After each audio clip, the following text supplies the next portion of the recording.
Selamat malam. Assalamualaikum warahmatullahi wabarakatuh buat teman-teman semua. Terima kasih yang sudah hadir di webinar hari ini. Saya mau mengingatkan kembali, pertama kita peraturannya on cam, dan untuk mic-nya tolong dimatikan terlebih dahulu. Lalu nanti kita ada sesi tanya-jawab. Nanti untuk tanya-jawabnya akan dijelaskan peraturannya oleh Miss Risa ya. Nah, untuk pertama nanti perkenalkan dahulu. Saya adalah Arti dari manajemen ILC sebagai MC di sini. Dan nanti kita juga bakal banyak-banyak bincang-bincang mengenai sukses untuk persiapan TPB, bagaimana strateginya ke depannya dengan pembicara kita ya ke depannya. Oke, pertama-tama sebelum lanjut ke acaranya, kita sebelumnya berdoa dahulu ya. Untuk doanya, menurut agama dan kepercayaan masing-masing. Untuk doanya, saya persilahkan dimulai.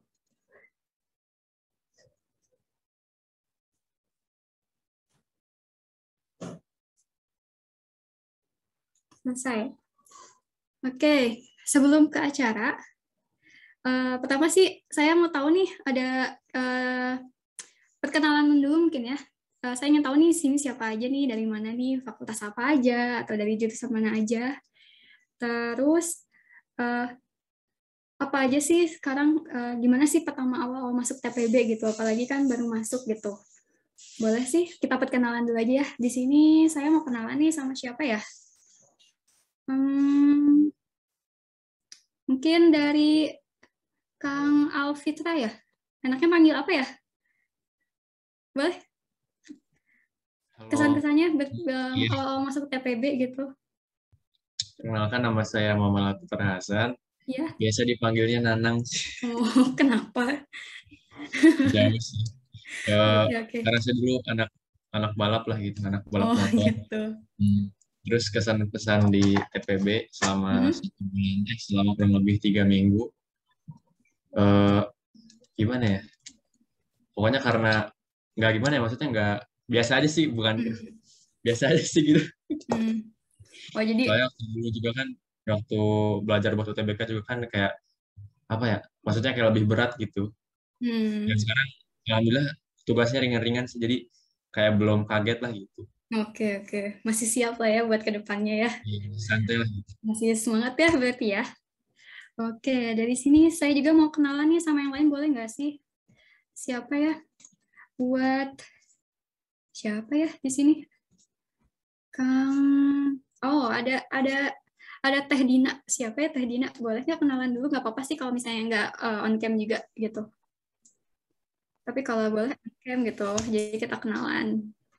Iya, maaf ya Bu, pertama nggak bisa on cam karena emang kamera laptopnya bermasalah. Apa? Perkenalkan, nama saya Dina Saputri dari Fakultas Teknologi Industri.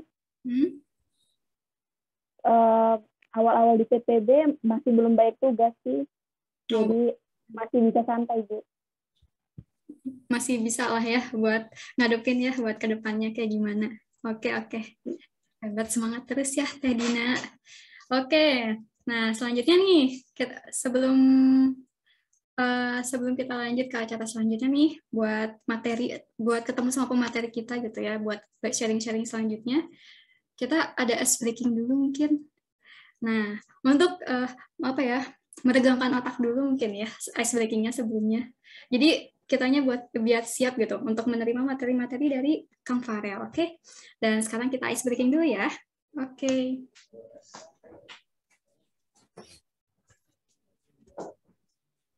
Nah, kok tampilannya bisa nggak nih? Oke.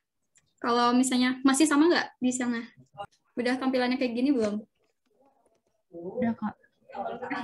Oke. Sok lagi. Bisa dijawab? Kita santai aja ya.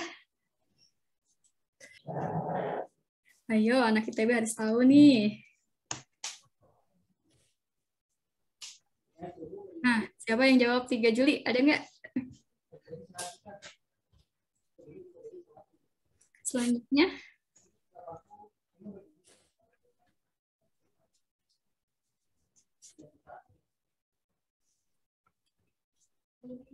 moto ITB pasti tahu lah teman-teman semua ya.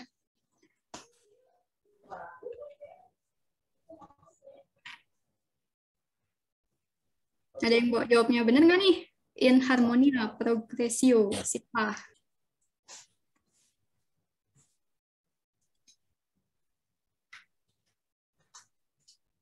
Oke. Siapakah pendiri Teknise Hogeschool te Bandung? Yo, ada yang jawabnya benar nggak nih?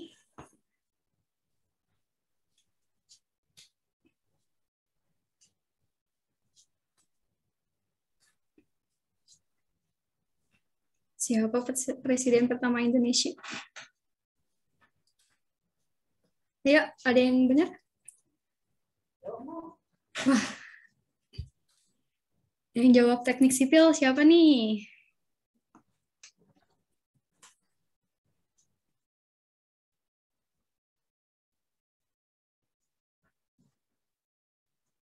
Oke, ada yang benar? Ayo, ini baru 5 pertanyaan loh. Anak ITB atau jurusan lain mungkin ada yang tahu?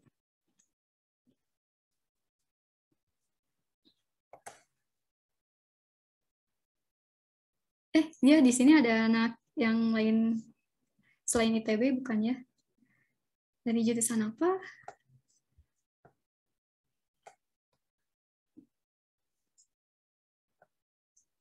Perusahaan di bidang teknologi informasi yang menciptakan sistem operasi Android adalah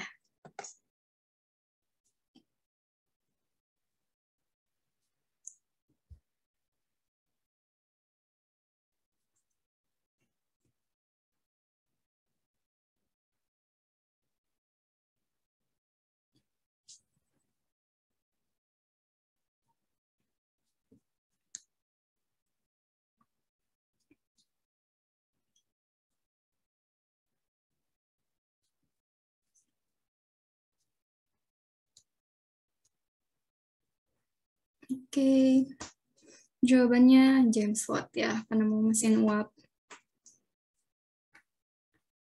Hewan yang menyebabkan sakit PIS adalah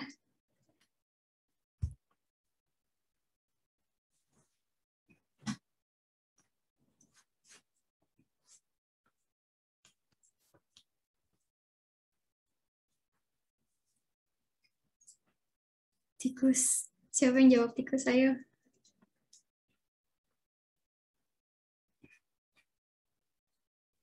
Wah, ini nih, pasti nih gampang nih jawabnya.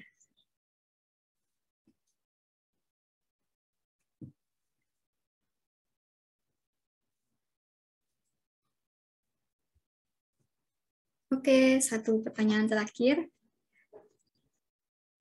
Tarian Reok Ponorogo. Aduh, kalau ini nggak bisa dijawab.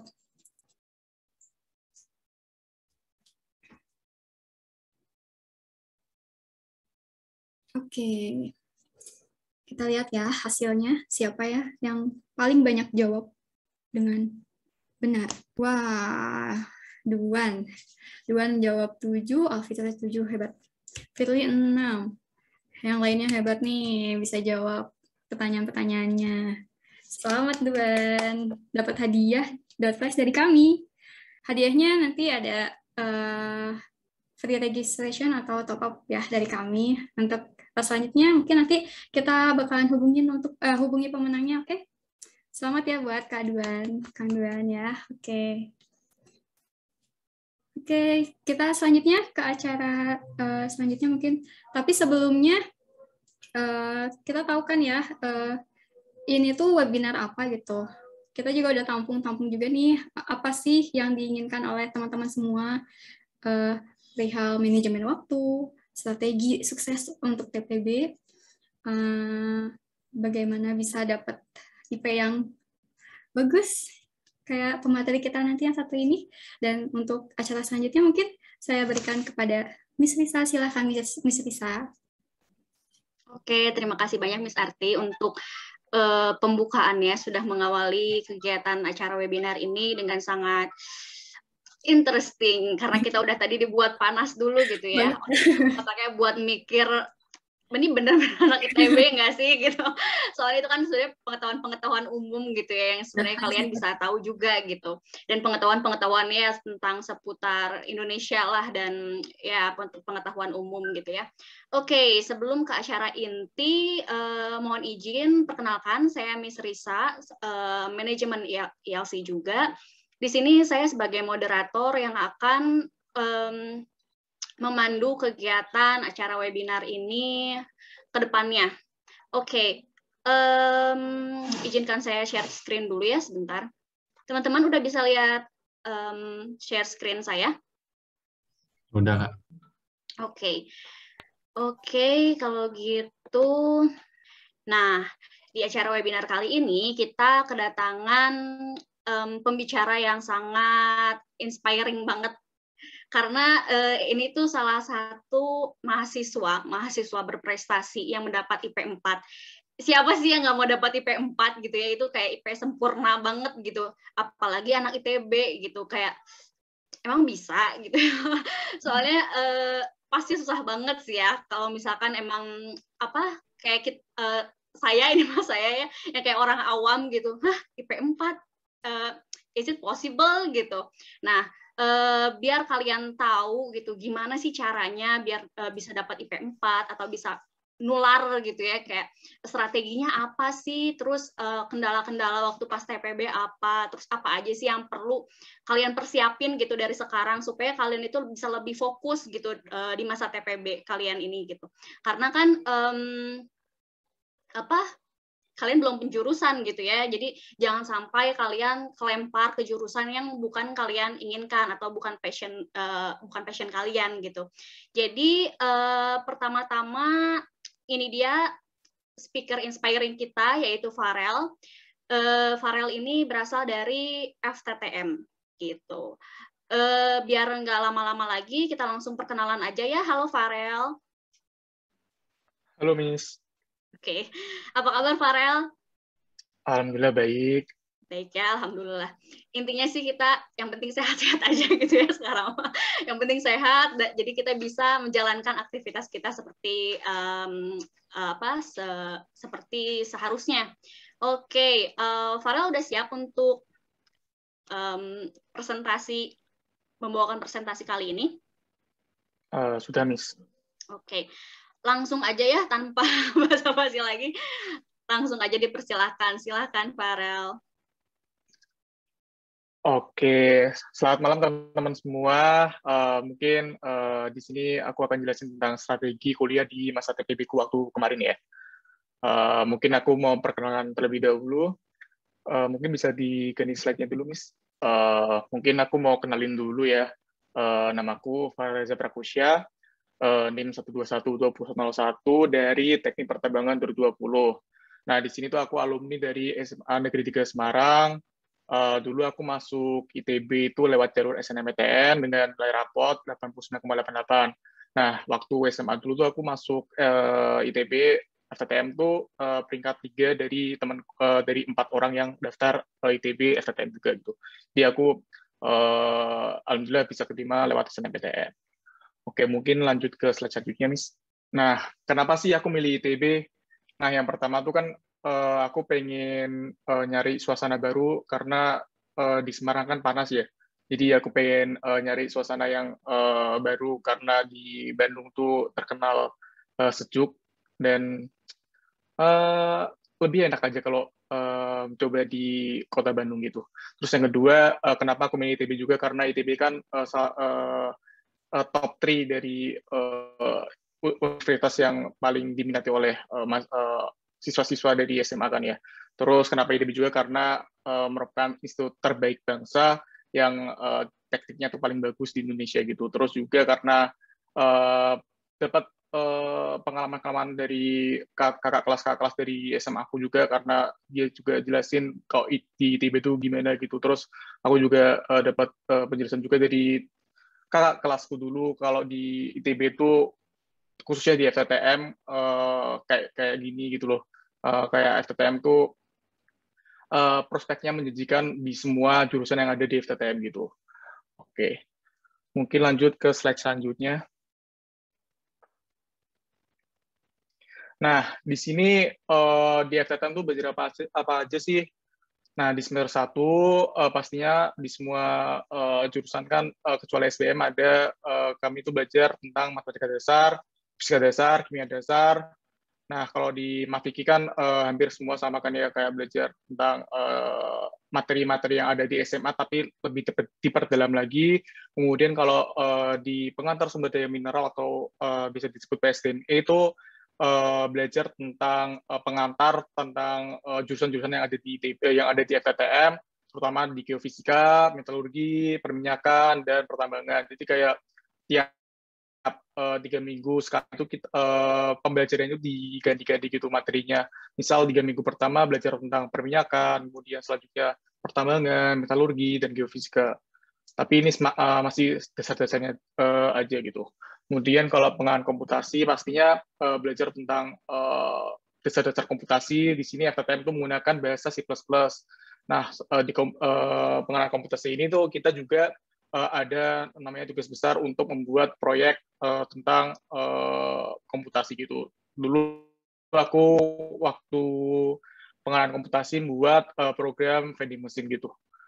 Itu untuk sebelum masuk ke UAS. Kemudian ada bahasa Inggris. Kalau bahasa Inggris sih dulu aku waktu TPB semester 1 tuh kebanyakan kelasnya tuh asinkron gitu. Jadi kayak kita diwajibin buat diskusi mengenai suatu materi yang udah diunggah sama si dosen itu.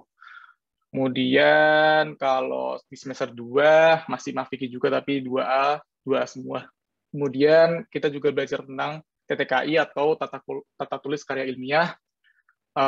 Di TTKI ini tuh pelajarannya masih kayak UTBK, kayak yang benar umum gitu, kayak kita belajar tentang tanda baca, kemudian kita juga diajari tentang bagaimana tata tulis karya ilmiah yang baik dan benar gitu. Kemudian di TTKI juga kita juga ada tugas besar untuk membuat karya ilmiah tentang sesuai dengan fakultas masing-masing. Misal kalau di FTTM tuh diwajibkan untuk membuat karya tulis ilmiah yang berhubungan dengan FTTM gitu. Misal kayak berhubungan dengan tambang gitu atau minyak gitu. Namun tidak sesuai dengan itu sih, sesuai dengan dosennya juga. Kalau dosennya memperbolehkan untuk membuat suatu tata tulis karya ilmiah tapi tidak sesuai dengan fakultas, itu sesuai dengan dosennya. Kemudian setelah TTKI juga belajar tentang olahraga. Nah, olahraga ini itu kita belajar tentang permainan olahraga, kemudian bagaimana kita berolahraga dengan baik. Nah, tapi kalau di olahraga ini tuh tiap minggunya atau tiap setelah pelajaran olahraga itu kita ada tugas untuk membuat video gitu tentang materi yang kita pelajari sebelumnya gitu. Kemudian kalau pengantar kayak desain itu atau yang disebut dengan PRT, belajar tentang rekayasa dan desain kayak bagaimana sih profesionalisme. Kemudian kalau di FTTM tuh belajar juga tentang ekonomi teknik gitu. Nah, kalau di PRT ini kita tuh juga sebelum UAS itu juga disuruh membuat suatu proyek tentang yang berhubungan dengan FTTM gitu. Nah, kalau dulu aku membuat alat ekskavator sederhana atau yang namanya yang penguruk pasir itu kan. Nah, tapi juga ada pilihan lain sih kayak dikasih pilihan-pilihan gitu, kayak ada yang teman-temanku ada yang buat pompa angguk, terus ada yang buat PLTU sederhana, terus juga ada yang membuat juga bagaimana kita menjatuhkan telur dari ketinggian lebih dari 10 meter agar telur tersebut tidak jatuh bagaimana.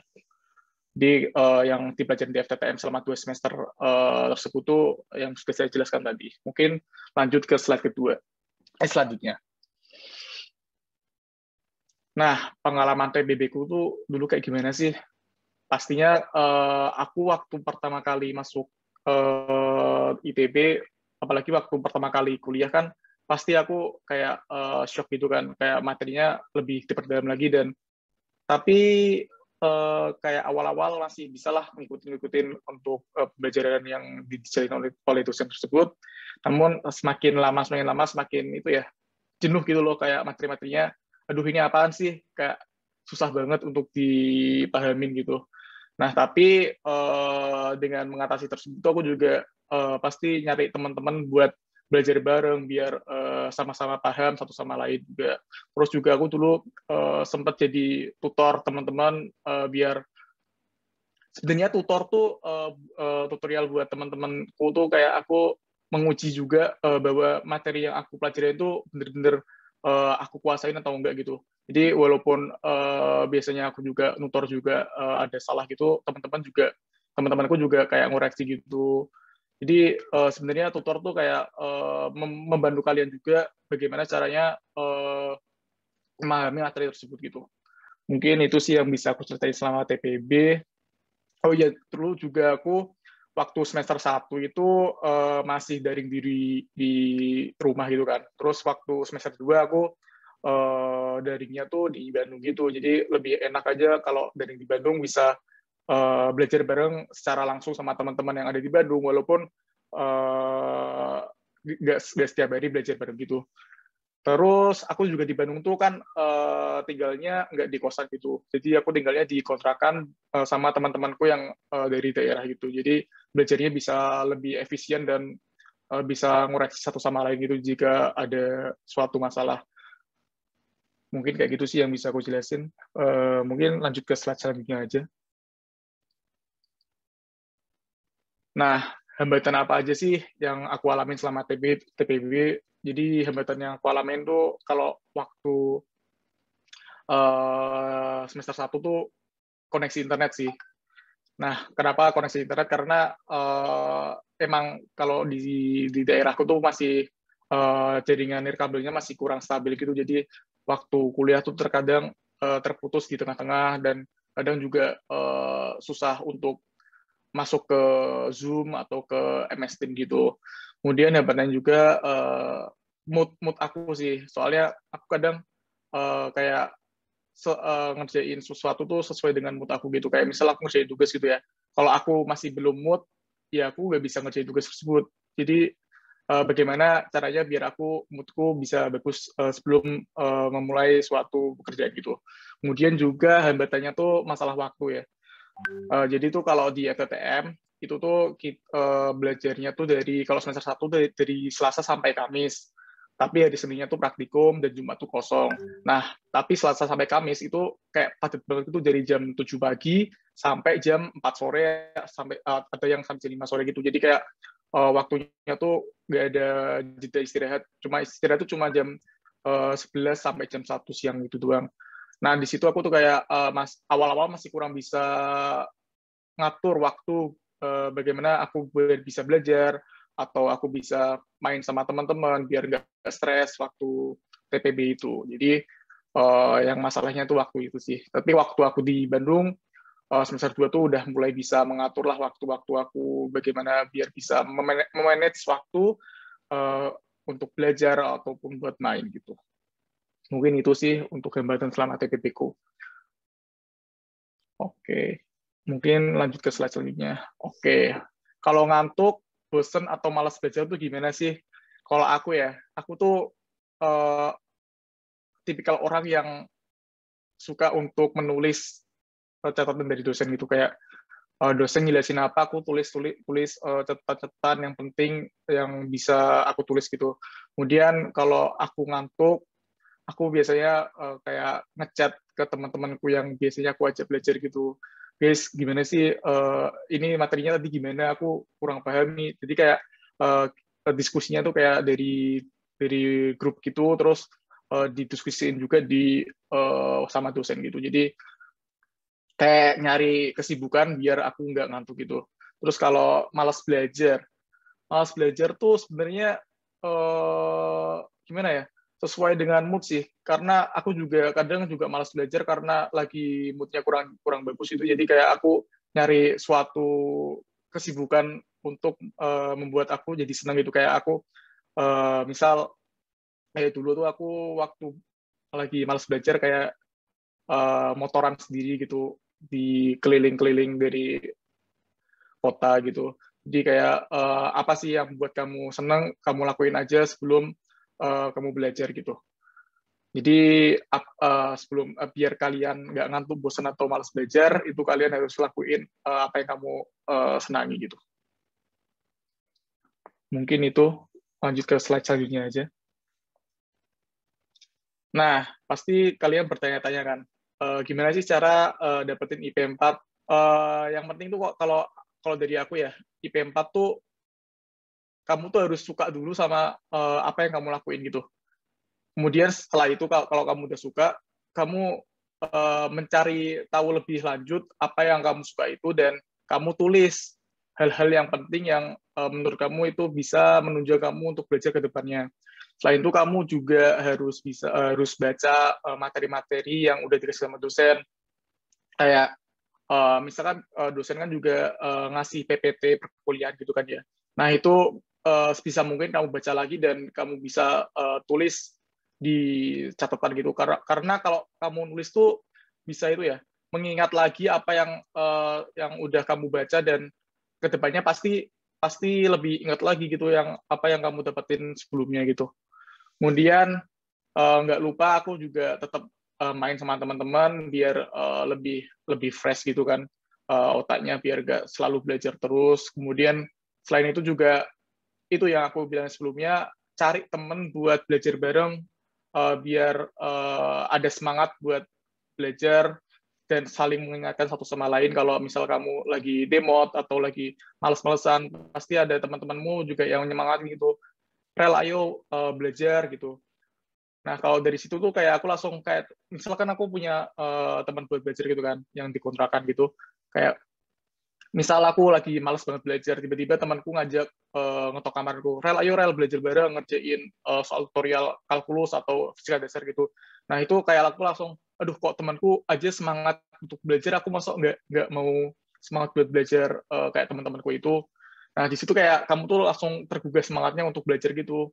Jadi sebisa mungkin kalian tuh nemuin bagaimana cara belajar yang baik, dan bisa nyari teman buat belajar bareng gitu. Kalau dari aku kayak gitu sih. Mungkin nambahin juga kalau kamu jangan memforsir dirimu untuk belajar terus dari malam sampai tengah malam gitu. Kayak walaupun kalau kamu belajar terus, tapi kalau kamu nggak masuk materinya di dirimu sendiri, tapi itu sama aja kayak kamu tuh membuang waktu aja. Misal nih, aku belajar cuma 1 jam doang, tapi aku bener-bener serius dan pahamin. Tapi kalau kamu belajar nggak serius sampai berjam-jam tuh tetap aja nggak masuk ke otak kamu gitu loh. Jadi pastiin bener kalau kamu tuh bener-bener siap untuk belajar, dan pastinya kamu juga harus latihan soal yang banyak biar untuk mengerjakan soal-soal yang diberikan oleh dosen tuh kamu luas gitu loh, nggak segitu aja.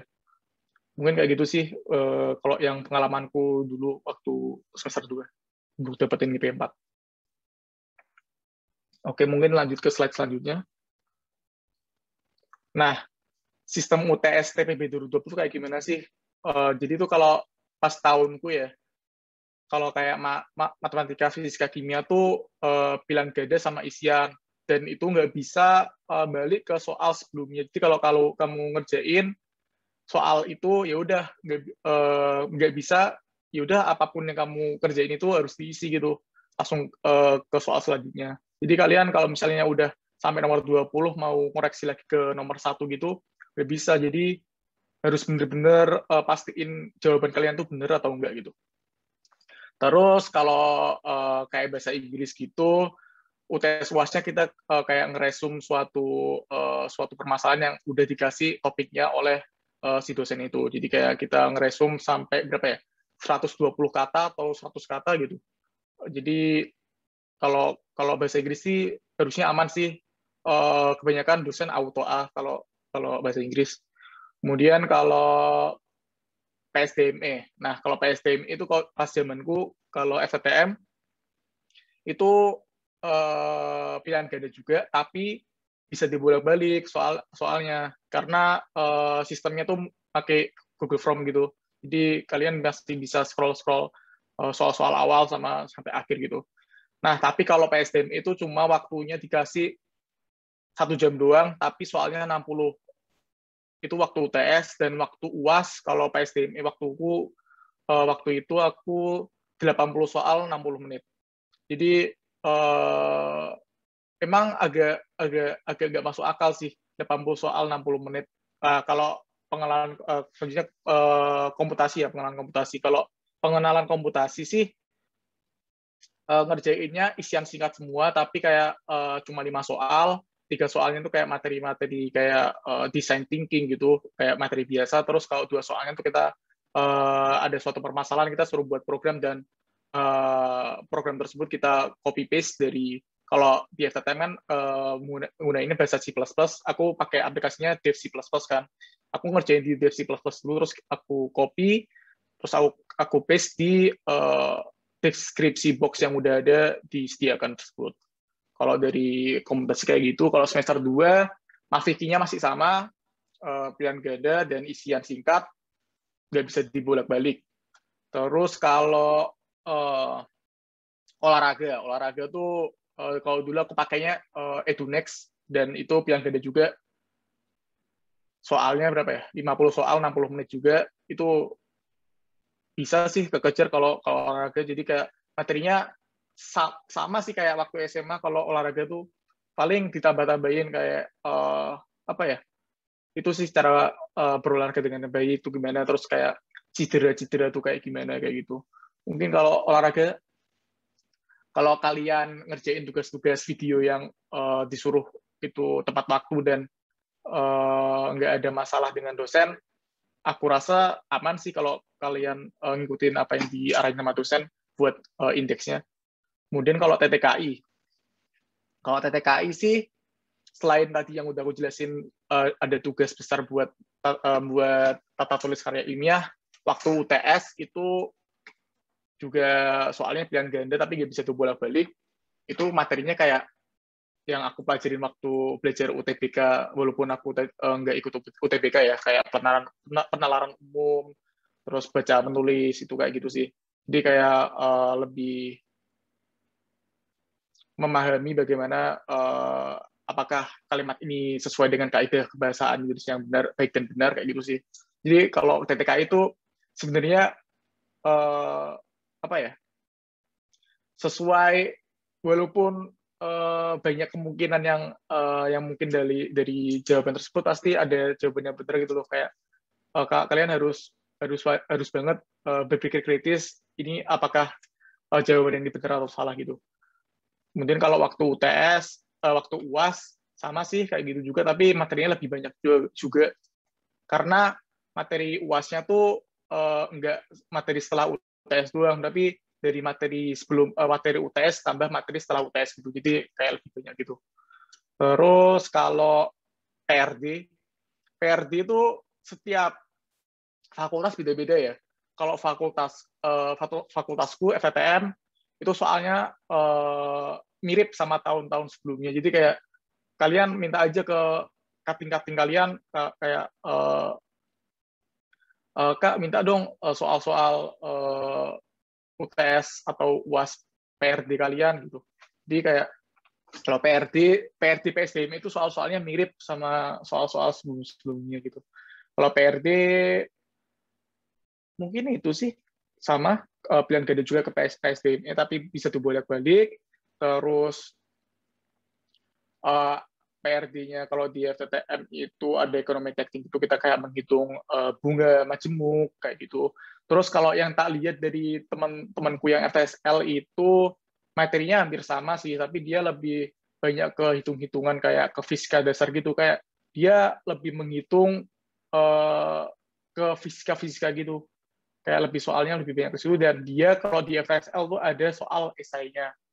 Terus kalau temanku yang di FTI, kalau yang aku lihat PRD itu dia soalnya ada pilihan ganda, ada isian, ada esai gitu. Jadi lebih susah sih kalau di FTI. Kayak dia waktunya juga sedikit dan dia lebih kompleks gitu materinya. Terus kalau temanku yang stay, kalau aku lihat dia aman-aman aja sih, kayak FTTM. Jadi katanya sih kalau aku tanya ke temanku itu yang stay, kalau PRD-nya tuh dia waktu kelas tuh disuruh membuat soal, tiap orang tuh buat 5 soal.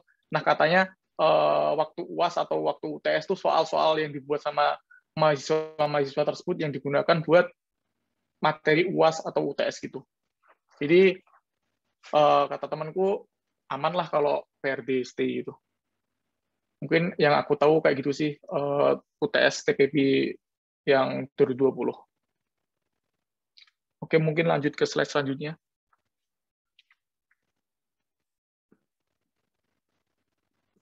Nah, aku tuh selain akademik, aku juga aktif di non-akademik ya. Jadi aku waktu semester 1 tuh aku ikut unit namanya UBV, unit bola voli. Nah, UBV ini tuh mulai itu kadernya tuh mulai bulan Oktober kayaknya. Oktober sampai Februari gitu. Jadi kayak akademik tuh agak chaos gitu, kayak ada tugas-tugas dari kader unit gitu, ada wawancara lah, ada tugas ini itulah. Jadi kayak makanya semester 1 tuh kayak lumayan chaos karena banyak lah tugas-tugas yang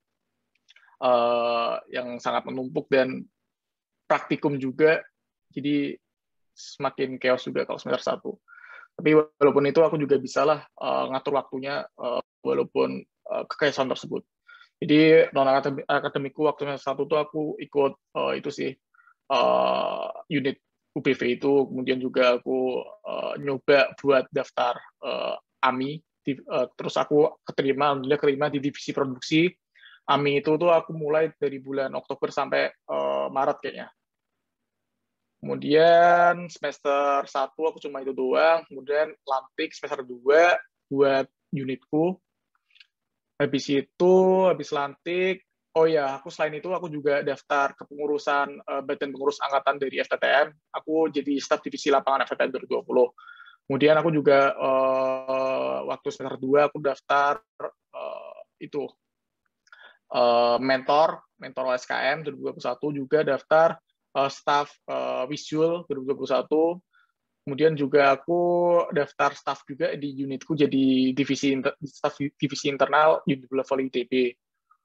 Terus untuk sekarang sih aku lagi nggak megang apa-apa karena masih chaos di jurusan. Jadi aku lebih mentingin buat di akademik dulu untuk sekarang. Jadi kalau waktu TPB aku kayak gitu sih, ada staf divisi produksi AMI, terus ada staf Paradewista Juli 2021, mentor OSKM, terus divisi lapangan FTTM, staf roadshow, Karangpraga Ghost to School itu yang diadain sama Paguyuban Semarang, kemudian staf divisi internal di bola voli ITB. Mungkin kalau dari non akademikku kayak gitu. Mungkin boleh ke slide selanjutnya. Nah, cara mengatur waktu akademik dan non-akademikku tuh kayak gimana sih? Nah, waktu aku semester 1 tuh aku agak chaos ya, karena aku masih belum, masih trial dan error gitu, kayak cara bagaimana sih aku bisa memanage waktuku dengan baik agar nggak keteteran sama tugas-tugas, sama praktikum, sama tugas unit lah, sama kuis, sama UTS gitu. Jadi kalau aku waktu semester 1 tuh aku kayak setiap ada, misal habis kuliah ada tugas tuh, aku sebisa mungkin tuh malamnya aku langsung kerjain, walaupun nggak malam itu juga aku selesai gitu. Jadi kayak beban aku untuk mengerjakan tugas itu udah berkurang gitu loh, walaupun tugas-tugasnya banyak dan menumpuk gitu.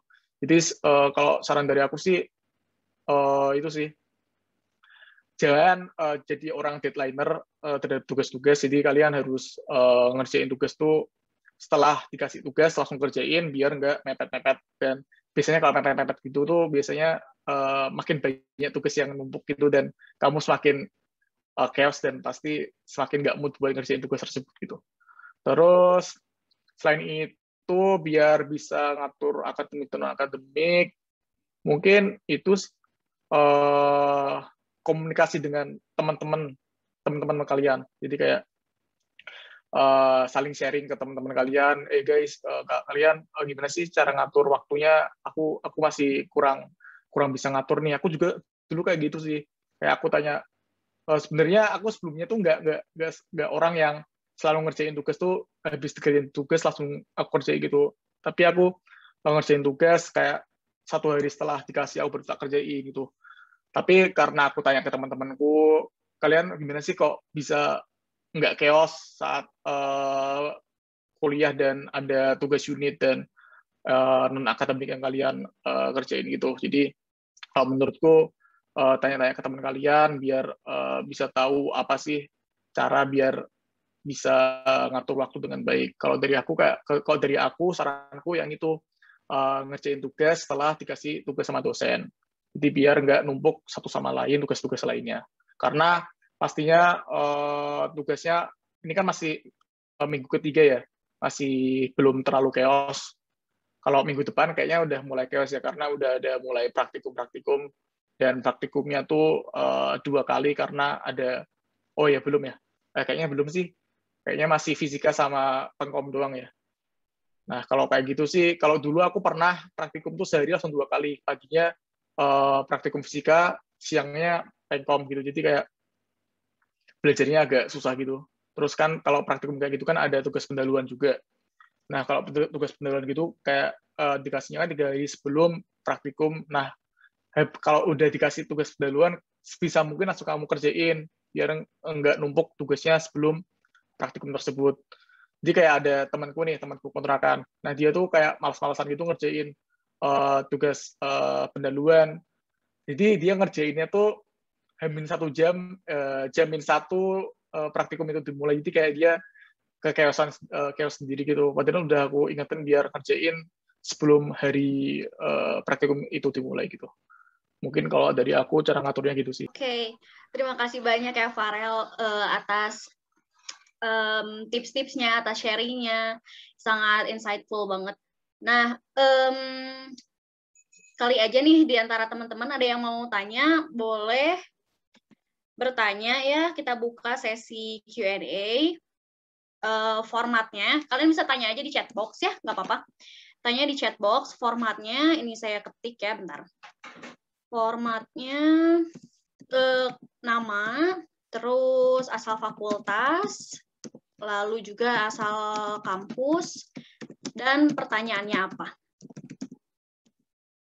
Oke, kita buka sesi Q&A ini. Oke, dibuka kurang lebih 5 menit lah ya.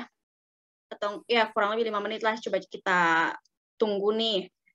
Kali aja di antara teman-teman ada yang mau nanya tentang pengalaman yang tadi Farel sampaikan. Ayo teman-teman, kalau mau nanya apapun itu aku jawab kok. Oke, ini udah ada nih, Miss. Ya, ini udah ada dari Muhammad Alfitra Hasan, FTTM ITB Kapus Cirebon. Oke. Apakah skill Excel dibutuhkan di masa TPB, Bang? Soalnya saya buta banget Excel. Nah, gimana nih? Langsung aja dijawab ya sama Farel. Gimana nih, Farel? Kalau waktu TPB dulu FTTM tuh, jadi setelah UTS 1, itu tuh kita udah nggak gunain, kalau aku kan dulu masih bahasanya C++ ya, jadi aku udah nggak gunain bahasa C++ lagi, jadi aku langsung materinya udah ganti ke Excel gitu, jadi materi UAS tuh udah ganti ke Excel. Oh iya, tadi aku kelupaan ya bahas itu. Jadi Excel tuh dibutuhin juga sih, walaupun aku juga dulu buta banget sama Excel, tapi waktu kelas tuh dijelasin lumayan mudeng lah terhadap materi tersebut. Jadi kalau saran dari aku sih, mending belajar dasar-dasarnya dulu sebelum mulai materi yang Excel tersebut. Oke, gimana? Apa udah terjawab, Alfitra? Terjawab, Miss. Makasih, Bang. Oke, kalau gitu sama-sama ya. Kita lanjut ke pertanyaan selanjutnya dari Duan, FTMD ITB. Kak, izin bertanya, untuk mempersiapkan diri kayak untuk kuis, KBF, UTS, dan UAS, biasanya belajar selain dari soal-soal tutorial dari soal mana lagi ya, Kak? Oke, mungkin aku jawab ya. Saat aku mempersiapkan diri buat kuis KPF atau UTS tuh dan UAS tuh biasanya aku mempersiapkan diri itu satu minggu sebelum kuis KPF atau UTS atau UAS tersebut. Terus aku belajarnya selain dari soal-soal tutorial, aku lebih suka belajar dari itu sih yang kita beli kayak Medco, PWiki, Sempro gitu. Terus selain itu juga aku lebih suka juga belajar kalau kalkulus tuh lebih suka dari Purcell-nya itu sendiri. Kayak soal-soalnya kalau berdasarkan pengalamanku ya, soal-soal Purcell itu mirip banget sama soal-soal dari yang di UTS-in atau yang di UAS-in gitu. Jadi kalau apalagi kalau PWiki soal-soalnya tuh hampir mirip banget. Tapi kalau kimia dasar, nah itu aku gak suka belajar dari Brady soalnya terlalu bertele-tele dan soal-soalnya tuh kayak bener-bener beda dari soal UTS gitu sama UAS sama kuis. Kalau aku kimia belajar dari itu sih soal-soal yang dikasih sama dosen. Biasanya kan dosen-dosen ngasih soal-soal gitu kan, bank soal gitu. Nah itu yang aku pelajarin dari situ. Jadi kalau kimia lebih abstrak sih soal-soalnya, kayak nggak bisa ditebak gitu kalau kimia. Kalau kalkulus sama fisika masih lah ada hubungannya dikit-dikit. Oke, thank you Farel. Gimana Duan, apakah terjawab pertanyaannya? Oke, sama-sama. Oh iya, BTW Farel juga salah satu mantan murid ILC ya. Jadi ini emang benar ya tadi kata-kata tipsnya dan cara membagi waktunya. Emang begitu gitu ya. Jadi selain non-akademik, akademik bahkan bimbel juga gitu. Keren, keren. Oke, yang lainnya apakah ada yang ingin ditanyakan? Nih, ada nih dari Kim Tania Patricia Aprilita. Keren banget, bagus banget namanya. Dari SBM ITB. Kak izin bertanya, kira-kira kakak tahu nggak kalau matkul Introduction to Computing itu di SBM bakal se-chaos kayak di Fakultas Teknik gitu nggak, Kak? Oke, kalau dari teman-temanku yang SBM waktu itu, dia komputasinya tuh nggak ke bahasa-bahasa kayak Python, C++, kayak MATLAB itu, jadi mereka belajarnya lebih langsung ke Excel gitu.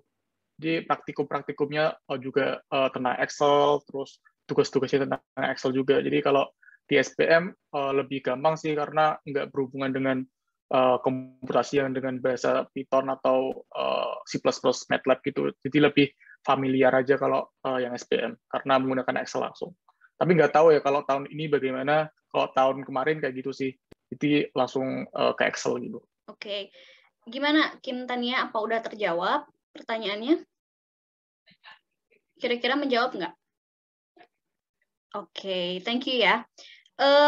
Memang betul ya, setahu saya juga tiap tahun dan tiap fakultas itu kalau misalkan bahasa pemrograman tuh pasti beda-beda gitu. Jadi kadang tahun sekarang atau tahun kemarin tuh beda gitu. Jadi bisa disesuaikan aja gitu ya.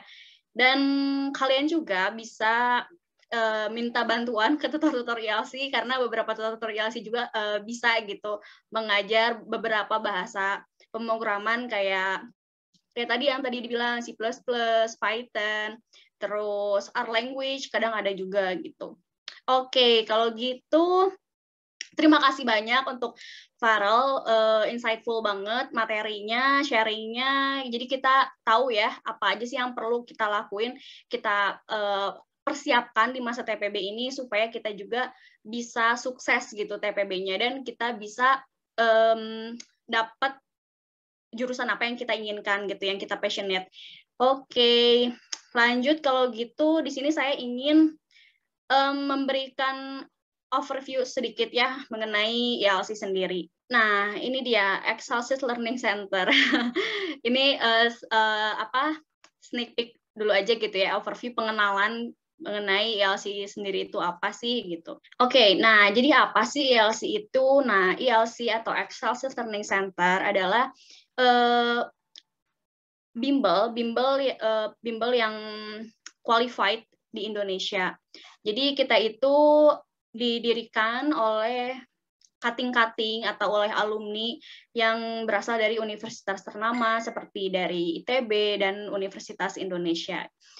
Nah, mereka-mereka ini tutor-tutornya yang advance gitu untuk dalam hal mengajarkan, karena tutor IELTS ini berbeda dari bimbel yang lainnya gitu. Kan banyak ya sebenarnya, saya juga tahu, kalian juga tahu gitu ya, banyak bimbel-bimbel TPB gitu ya yang ada gitu. Nah, apa sih bedanya gitu ya? Yang membedakan kita dari yang lain adalah tutornya terutama. Nah, tutornya ini memang yang pertama, kita tuh nggak asal comot gitu, nggak asal langsung pilih-pilih, asal tebang pilih gitu ya tutornya. Memang kita benar-benar diseleksi ketat, secara profesional gitu. Mereka yang cutting-cutting atau yang alumni itu mengirimkan kayak apa, CV-nya, terus transkripnya, memang benar-benar dilihat apa sih kemampuannya, nilainya berapa, IPK-nya berapa, IP-nya berapa, kemampuannya apa, dan dilakukan juga micro teaching gitu, supaya ketahuan gitu di awal sebenarnya sejauh mana sih kemampuan mengajarnya gitu. Jadi di IELTS ini kami terdiri dari professional tutors, ada juga yang expat, yang bule-bule itu khusus untuk program international curriculum gitu. Kami juga dilatih dan dievaluasi gitu tutor-tutornya. Jadi kenapa teman-teman di sini ya yang udah join sama IELTS kan suka ada tuh student journal. Di situ kan ada rating sama kesan-kesan kalian, penilaian terhadap tutornya. Nah, itu biasanya kita sampaikan tuh ke tutornya, misalkan kurang bagus tutornya, nah kita sampaikan supaya bisa dievaluasi gitu, diperbaiki lagi untuk kedepannya gitu. Jadi visi IELTS itu kami ingin membantu teman-teman untuk mendapatkan ilmu pengetahuan dan keterampilan yang teman-teman butuhkan gitu untuk sukses di bidang akademik. Dan kami juga ingin memberikan kualitas edukasi yang high quality untuk teman-teman gitu, supaya teman-teman bisa mencapai tujuan di masa depan teman-teman gitu. Terus nilai-nilai yang ada di IELTS ini, nah dedicated, tutor-tutornya pada berdedikasi, profesional juga, terus dapat dipercaya, excellent, dan berkomitmen. Nah, misinya kami ingin memberikan high quality tutoring service dan juga materi-materi yang update gitu ya, yang most update. Nah, jadi kayak tadi tuh pas untuk persiapan UTS atau persiapan ya ujian-ujian atau kuis, nah biasanya kita terus-terus diupdate gitu supaya bisa menyesuaikan dengan pembelajaran yang ada. Lalu juga fun, tutornya fun, terus profesional, berkomitmen juga, dan bisa submit gitu ya berdasarkan SOP gitu. Nah, selanjutnya, nah ini ya, kenapa sih IELTS gitu? Kenapa harus IELTS?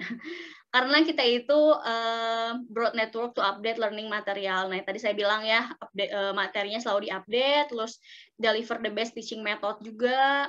Terus kita juga ada monthly progress report juga, sama untuk jadwal, tutor, terus metode itu juga sebenarnya fleksibel gitu. Bisa private, bisa semi group. Untuk jadwal juga bisa disesuaikan dengan tutornya. Jadi, terus juga untuk tempat, karena sekarang ada online, ada offline. Kalau untuk yang offline-nya itu khusus yang di Bandung ya, karena tutor-tutornya emang yang ada di Bandung. Nah, terus juga kita highly qualified, experience, nurturing, dan active teacher. Selain itu juga berkomitmen, terus untuk harga, ya standar lah ya gitu, bisa dibandingkan dengan private atau bimbel lain. Nah, tutor-tutornya juga ada yang lokal, yang tadi saya bilang ada expat juga, terus dan mereka juga memiliki skor TOEFL yang tinggi gitu. Nah, jadi selain service IELTS di bidang per-TPB-an atau universitas, kita juga sebenarnya ada untuk international curriculum. Nah, international curriculum ini seperti Cambridge atau International Baccalaureate gitu ya. Nah, selain itu juga ada national curriculum. Jadi ini untuk anak sekolah ya. International dan national curriculum ini untuk anak sekolahan dari SD sampai SMA. Terus juga untuk university based tutornya kita tidak hanya dari ITB saja, tapi ada dari Universitas Indonesia, ada dari Unpad, UPH, terus juga ada dari UGM juga gitu. Nah, lalu juga selain itu ada homeschooling-nya juga. Seperti itu. Nah, untuk program TPB sendiri, kita harganya start from 30.000 per pertemuan atau 90 sesi, 90 menit, 90 sampai 120 menit. Nah, apa aja sih program yang ada di TPB? Kita ada beberapa paket. Kita sistemnya paket, ada paket liburan, semester, tahunan, semesteran plus-plus, dan tahunan plus-plus. Apa sih bedanya? Nah, kalau yang liburan ini, biasanya anak-anak yang lolos SNMPTN atau yang anak SBMPTN juga bisa ikutan.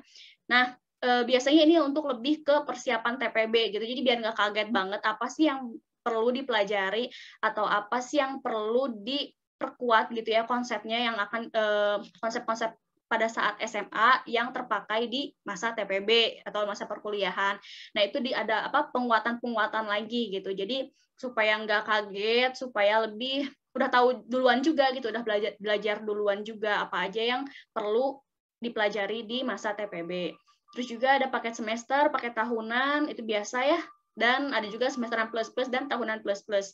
Kalau yang ini tuh plus-plusnya itu karena dia join dari paket liburan terus lanjut ke paket semesteran. Begitupun yang tahun. Jadi tidak perlu ada registrasi lagi gitu. Jadi ini udah santuy lah gitu ya, tinggal satset tinggal ngejalanin aja gitu. Terus sebentar. Ini program-program yang TPB. Nah, selain itu juga kita ada untuk persiapan tes TOEFL atau IELTS. Jadi kalau teman-teman yang ingin punya sertifikat TOEFL atau IELTS, nah bisa nih persiapannya di IELTS. Kita juga ada untuk SAT atau University Entrance Exam Preparation gitu. Nah, biasanya sih anak-anak SBM ya untuk yang ujian mandirinya, nah itu dibutuhkan skor SAT gitu. Nah, kita bisa preparation-nya di IELTS. Lalu untuk fasilitasnya sendiri kita memiliki ada mobile app yang biasa teman-teman sudah gunakan ya. Terus ada juga web app. Terus ada juga YouTube-nya. Di YouTube ini biasanya kita diisi oleh kayak materi-materi gitu. Terus juga ada e-book dan bundel soal juga.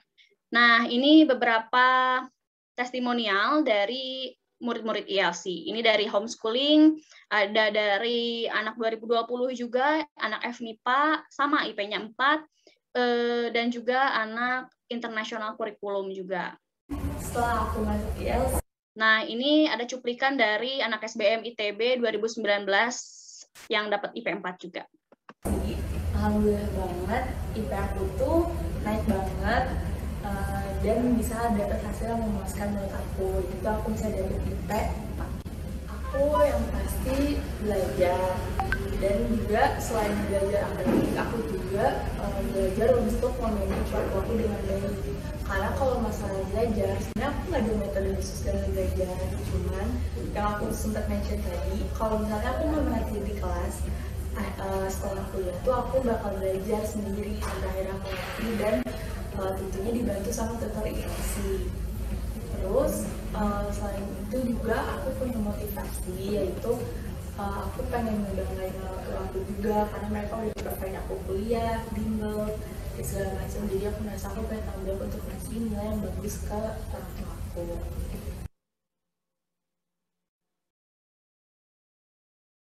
Nah, ini untuk perkenalan ya, ini ada manajemen board, jadi ada CEO-nya yaitu Miss Grace, lalu saya sendiri sebagai Head of HRD dan Marketing, dan Miss Arti yang menjadi Kepala Administrasi dan Keuangannya. Nah, ini dia beberapa tutor IELTS. Ini belum semua ya, sebenarnya ini hanya sebagian saja. Nah, IELTS sendiri selain di Bandung, kita ada di Jabodetabek.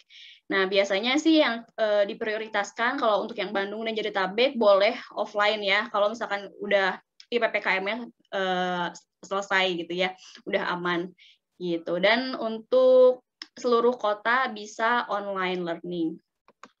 Nah, kalau teman-teman ingin bertanya atau ingin menghubungi IELTS bisa kontak yang tadi ya.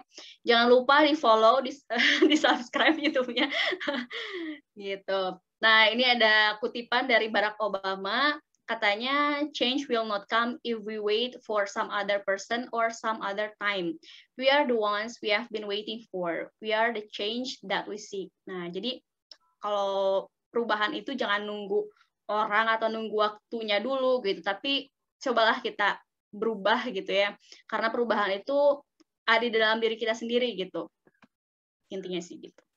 Nah, ini dia untuk exit tiketnya, teman-teman bisa isi Google Form.